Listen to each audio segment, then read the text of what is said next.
It is a common tradition for many adults to indulge in one or more alcoholic beverages during certain events and celebrations, becoming a normal part of our culture. But it is important to understand the realities that alcohol, even in moderation, can lead to some negative outcomes.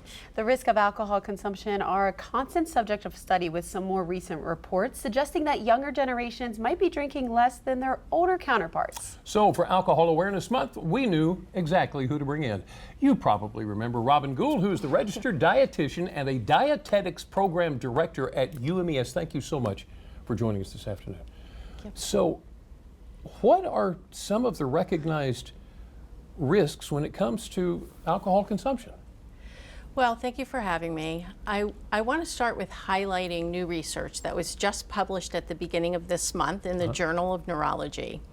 Researchers found that excessive alcohol intake is associated with a type of brain injury that is linked to thinking and memory problems. Now, the authors defined excessive drinking as 8 or more alcoholic beverages a week. So that's hot off the press news about alcohol. Some other things that we've known for quite some time is alcohol's tendency to have a negative effect on our liver and heart health. We know that it increases our risk for cancer, especially breast cancer with women. It can cause anxiety and depression problems, and we know that it impairs our coordination. So that's putting someone at risk for injury and accidents, especially car accidents. Right.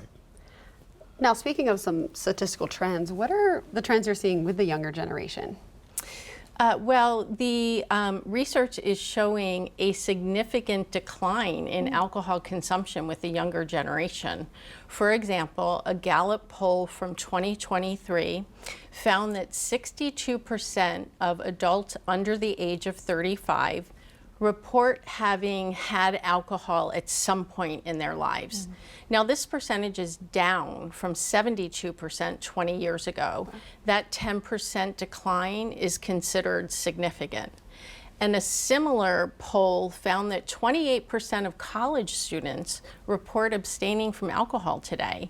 And this percentage is higher than 10 years ago.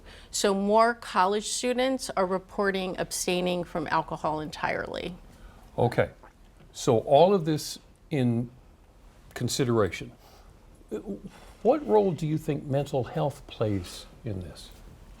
The younger generation or young people are so much more open to talking about their mental health challenges than older generations. And they realize that drinking alcohol is not going to solve their problems. Gen Z especially is aware that of alcohol as a depressant, and so they are choosing healthier coping mechanisms to address their mental health challenges. Now, are there any economic factors playing a role in the younger generation not wanting to purchase alcohol? Sure, economic factors can always play a role. The younger generation is facing different economic times as far as increased student debt, increased housing costs, so this could reduce their discretionary spending, which alcohol could be a part of that. And that could be a big part, a big part. Yep. Robin Gould, thank you so much for sharing all this with us. Can you do us a favor? Yes. Would you mind sticking around for a moment and sharing with us some mocktails and explaining what that is? Absolutely. You are the best. We'll talk to you here in just a second. Don't you go anywhere, because we're going to come back in the DelmarvaLife kitchen. We promised you some mocktails, and while this isn't a professional bar, we are joined by the professional in the DelmarvaLife kitchen. We're back again with registered dietitian and dietetics program director at UMES, Robin Gould, who's featuring some fun flavors to wet your whistle. Now, we're going to have the recipes for what we're doing here, the drinks on DelmarvaLife.com. Just click on what's happening today. Now, what do we do? All right. Well, the mocktail menu is really gaining in popularity for all of the health reasons that we talked about before. Right. Bartenders out there, if you don't already have a mocktail menu, you may want to think about getting one, because you'll be surprised at how delicious and refreshing these drinks can be, especially coming upon summertime. And there are more of us thinking, you know, I really ought to do a healthy version of this. That's right. That's right. And it gives a great option for those people who are choosing not to have an alcoholic beverage. Right. So we have two that we're going to make today. The first one I call a tea time twist, and it's a take on the old fashioned. Okay. So what we're going to do is we're going to add 3 ounces of brewed black tea. Okay.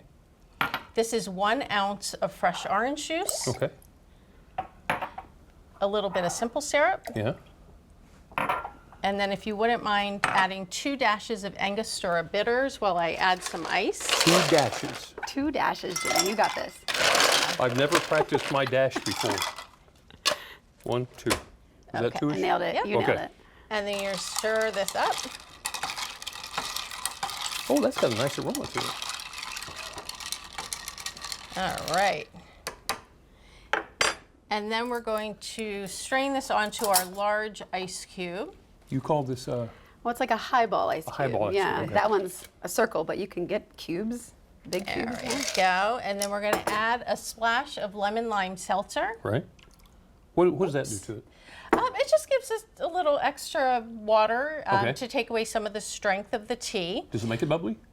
It does. It makes it a little. It gives it a little bit of bubble at Okay. the end. All right. And then we're going to take our orange twist, Oh, that's fun. flavor the rim. And this looks just like an old fashioned, but really it's a fancy tea. It does, So it that does. one's super easy. That's our tea time twist. Okay, And right. we'll hold on to that while we make our watermelon heat wave. This one's a little more complicated. What I did is I blended fresh watermelon and then put it through a fine strainer. So what I'm going to have you do, if you don't mind, is make our rim. Of course. So we're going to make the rim using tahini. Have you heard of Yes, tahini? I Okay, love so tahini. it's a spicy chili lime mixture that's perfect for this cocktail. And while you do that, I'm going to muddle 5 mint leaves and 1 jalapeno ring. I would recommend starting with just 1 jalapeno ring. If you want to make it spicier, Jimmy likes spice. you can always add more. I like mint in drinks, though. Mint is always so refreshing. Very, very good for springtime. It is, and it mixes really well with watermelon. So we're going to add our 4 ounces of watermelon juice. We have a 1/2 ounce of lime. And about a teaspoon of hot honey. Hot honey. You are talking spice for this one, aren't you? Yeah. I'm nervous for this one, Jimmy. Okay. I'm going to put some ice Come in on, here. you'll love this. This is great. Okay, these out of the way. And you said that kind of a glass is becoming like trendy. Yeah, this kind of a glass is definitely trendy, or even like the highball glasses like you have with the Right. bubble on the outside. Like the design is very trendy. But just these short little martini glasses are very cute.